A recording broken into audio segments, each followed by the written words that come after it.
Deep down, you know you deserve this.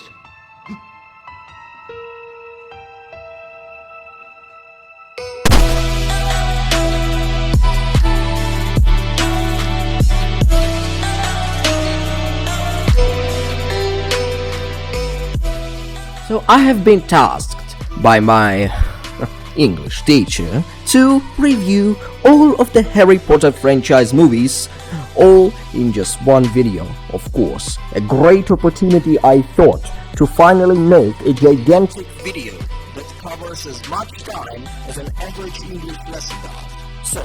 So, my review, the movie, of course, would have never been known for being amazing, as I, Victorian his name D himself, the creator of the Mechanic Artwork series. And in general, not to brag, but I am so amazing, guys. Oh my god.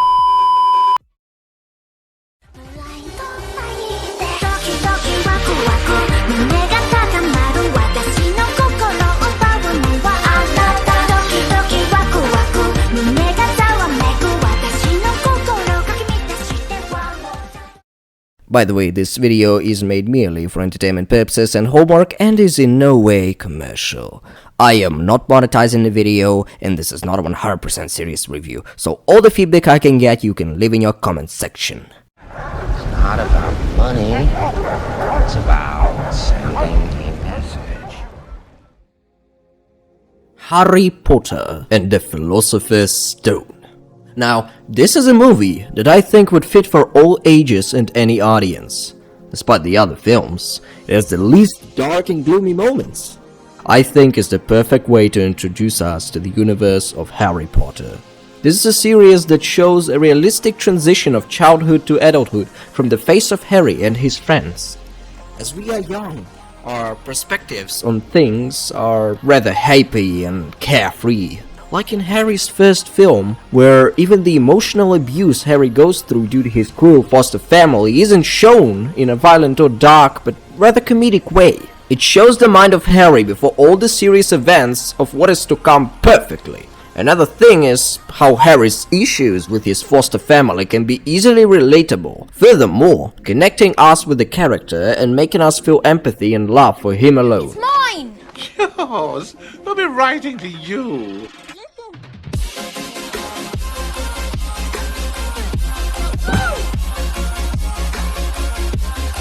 I'm warning you now, boy.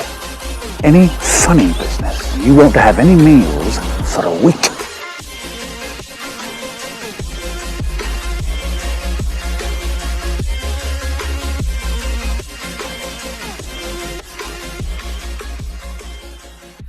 It is a film where we see everything firsthand and are introduced to Hogwarts through Harry's eyes, as if we ourselves are new to it all. What's very surprising is how, in my opinion, Harry is the weakest actor in the first film. You've made a mistake. I mean, I can't be a wizard. Welcome back, Mr. Potter. Welcome back. Perhaps it would be more useful if I were to transfigure Mr. Potter and yourself into a pocket watch. That way one of you might be on time. We got lost. But grows as a respectable and possibly the best actor in the entire franchise. Why do you live? Because I have something worth living for.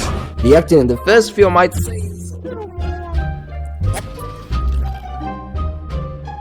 Harry, Ron and Hermione first get to know each other for what will soon be the greatest friendship throughout all the upcoming films in the first part of the series. Sunshine, daisies, buttermellow. Turn this stupid fat rat yellow. Are you sure that's a real spell? Well, it's not very good, is it? That's better, isn't it? Holy cricket! You're Harry Potter! I'm Hermione Granger. And you are? Ron Weasley. Pleasure. Harry becomes a wizard and learns to use his wand and broom. Hermione grows smarter by the end of the movie. Hermione Granger, with the cool use of intellect. And Ron, well, We play.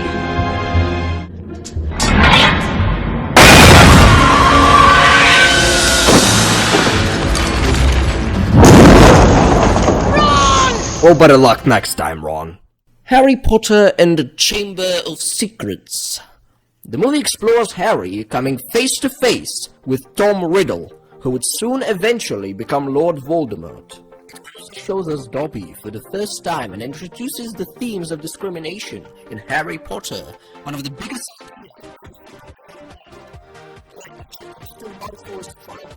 who explains his ideologies and hatred for other inhuman races of the series. What's the use in being a disgrace to the name of wizard if they don't even pay you well for it?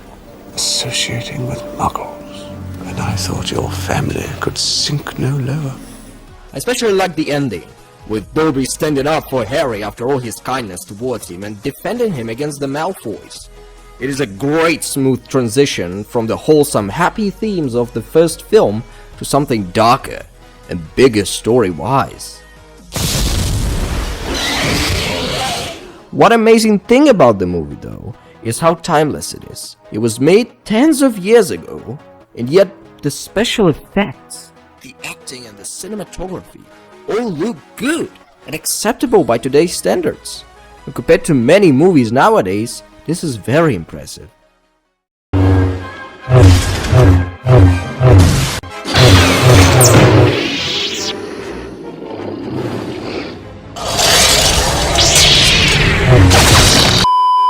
Harry Potter and the Prisoner of Azkaban. The series switches tone completely. Finally starts to show where the series is headed. The lighting becomes darker, the acting gets better, and the movie actually grows up, along with its audiences. The cinematography in this one is amazing, and I love the director's use of very long takes and shots. Harry, wonder if I might have a word? Yeah, sure.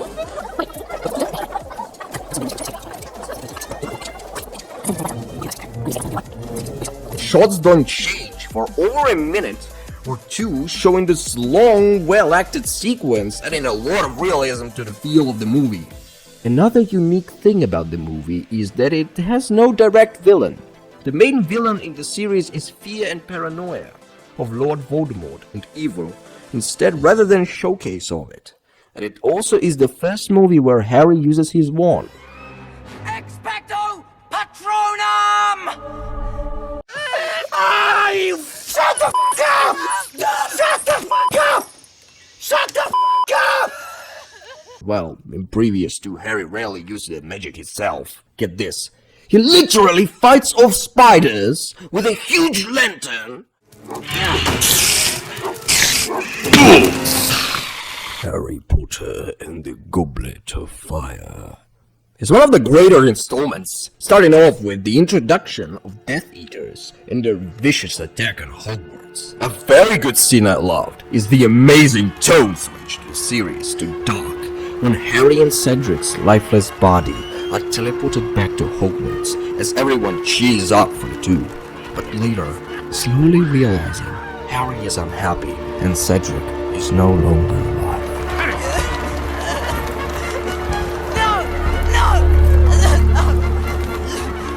Take Dumbledore, what's happened? He's back! He's back! Voldemort's back! What I love out of all the things in this particular chapter is the excessive amount of morals and life lessons we get from this movie. But from the more family-friendly morals in the previous films, this one teaches us about adulthood. It teaches us that people are not always as they appear. Harry was told that Mad-Eye Moody was a trusted Auror, but the man he thought to be Moody turned out to be evil Barty Crouch. Helping others is always right, but doesn't always guarantee a happy ending. So be careful with who you help and how you help people. As Cedric and Harry both reached the cup at the same time, marking them both heroes, at Triwizard Tournament, they both agreed to touch the cup together, signifying joint winners. Unfortunately, this also meant that when the cup became the portkey to the graveyard that Barty Crouch Jr. had organized, Cedric was taken along with Harry too, and ended up a spare, and was instantly murdered by Voldemort. What's really sad about this scene is if Harry hadn't agreed to share his place, Cedric would probably have still been alive. Harry Potter and the Order of the Phoenix is based on J.K. Rowling's biggest book installments of the franchise. This is where Harry is introduced to a secret organization founded by Dumbledore called the Order of the Phoenix, introducing us to one of the main protagonists of this installment, Dolores Umbridge. Without a doubt the most hateable character ever! You deserve to be punished. Don't you, Mr. Potter? Just one question, dear. You've been in this post how long, exactly?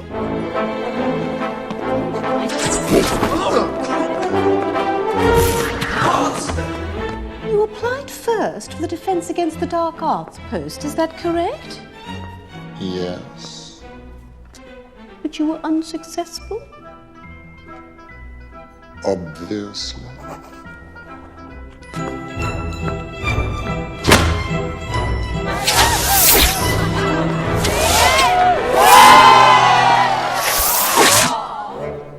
The director really succeeded in making her a villain. Not only the movie characters seem to dislike her, but also you, without forcing us to sympathize with the villain, like a lot of movies that feature them do. It is the polar opposite of how they portrayed the character of Hannibal Lecter in Silence of the Lambs, or the recent movie Joker, where you grow attached to the character. In this case, you want to see Dolores defeated, beaten, killed even. Oh my god, did she provoke many people with that bitchy attitude of hers? The theme is deeper than just Harry facing off Voldemort, however, as it explores the themes of rebellion against the unfair order, as Harry forms his own clan and trains his army to show his leadership skills. In between all of this, the plot is about Harry being framed for things he didn't do, which is a very unique change of the story. He tells about misinformation and criticizes the real world's government news sources and how you should always doubt everything, which is a really good theme I enjoyed. Harry Potter and the Half-Blood Prince. Starting off with the key part of the movie. The main character development is the highest on this movie. Scenes of Bellatrix and Snape betraying and attacking Hogwarts as everyone watches in fear, as well as scarring Malfoy and revealing him to the evil side, was very tragic to see. Especially when they burned down Hagrid's cabin and the rest of Hogwarts. Both Harry and Dumbledore in the film find themselves constantly sacrificing their own peace and happiness for the greater good. Even though Harry would love to assume the life of a normal Hogwarts student, he understands that it is his destiny to fight and destroy Lord Voldemort, which leads us to the great finale. Harry Potter and the Deathly Hallows. I've already done a great review on this installment, and I'll do it again. An amazing sequence of Harry fighting Horcruxes and the sword to defeat Lord Voldemort as the series slowly builds up to an amazing face-off between the two. I am very pleased to see how perfectly executed the ending of Part 2 of Deathly Hallows was, ending with Voldemort defeated in Hogwarts itself. Harry Potter is dead!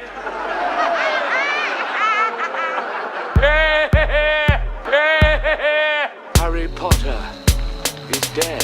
Harry Potter is dead! And now is the time to declare yourself dead! Dead, dead, dead, dead. Dead! Harry Potter is dead!